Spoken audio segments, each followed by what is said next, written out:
Hello and welcome to Newsmax Now. I'm John Bachman. We begin tonight with the Trump administration under fire for its zero-tolerance immigration policy. That policy is separating children from their families at the U.S.-Mexico border. But where did this policy actually come from? And more importantly, what can Congress do to fix it? The House is set to vote this week on two immigration bills. One is a hardline measure that is expected to fail. The other is a compromise version drafted by the House GOP leadership. The president will attend a House Republican conference meeting tomorrow where immigration will surely top the list of agenda items. On the other side of the aisle, House Minority Leader Nancy Pelosi, along with a dozen or so Democrats, visited an immigration detention facility today in San Diego. Earlier, she issued a statement saying that Democrats are joining both the evangelical immigration table and the Conference of Catholic Bishops in calling this zero-tolerance policy horrible and immoral. President Trump's family separation policy leaves a dark stain on our nation, she says. Ripping the vulnerable little children away from their parents is an utter atrocity and debases America's values and our legacy as a beacon of hope, opportunity, and freedom. Joining me now to discuss this is the Director of Policy Studies at the Center for Immigration Studies, Jessica Vaughan. Jessica, thanks for being here. It's great to talk to you again. Likewise. All right, so just under 2,000 children, some as young as 3 months old, have been separated from their parents at the border over the last 6 weeks. That's roughly 48 kids a day. We can all agree that this policy is not good, but what actually can be done to fix immigration in this country so this stops happening?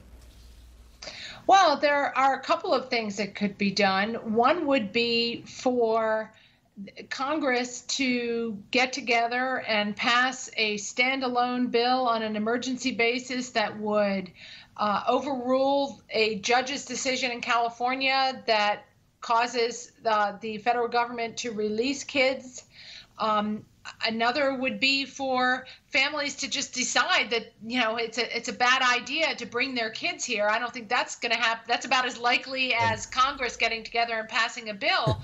But ultimately, the federal government has two options. They either keep releasing all of these family members and their parents, or do what the Trump administration is doing and impose consequences on the parents for coming here illegally and putting the kids into the care of these child welfare contractors until the parents' case plays out. Now, I suppose the other thing that could happen is they could start processing these asylum claims much more quickly so that the parents' detention is less time.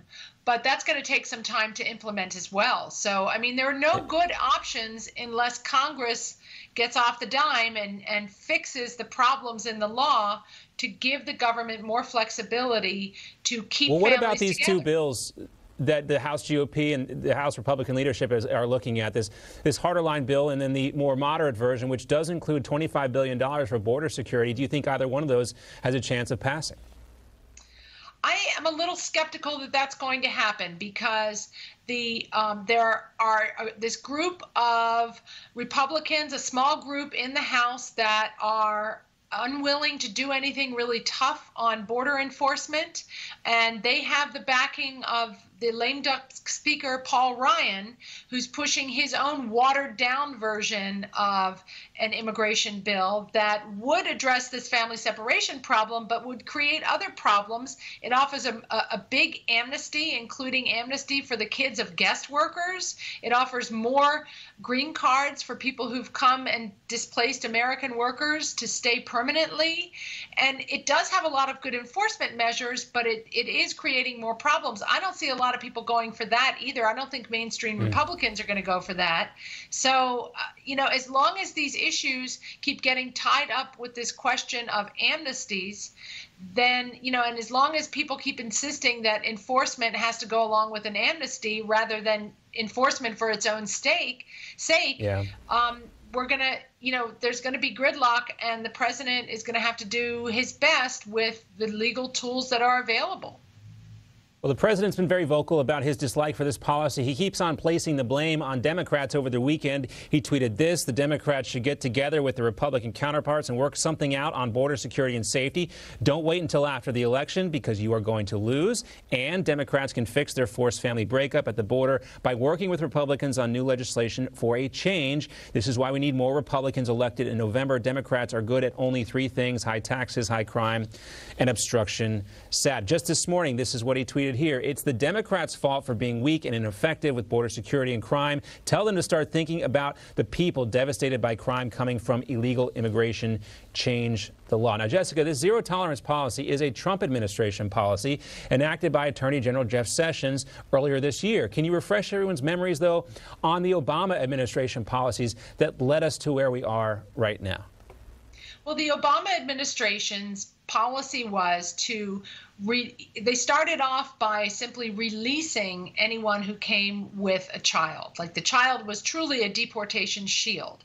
The numbers kept growing and growing, so they started detaining some of the families in these family appropriate processing centers.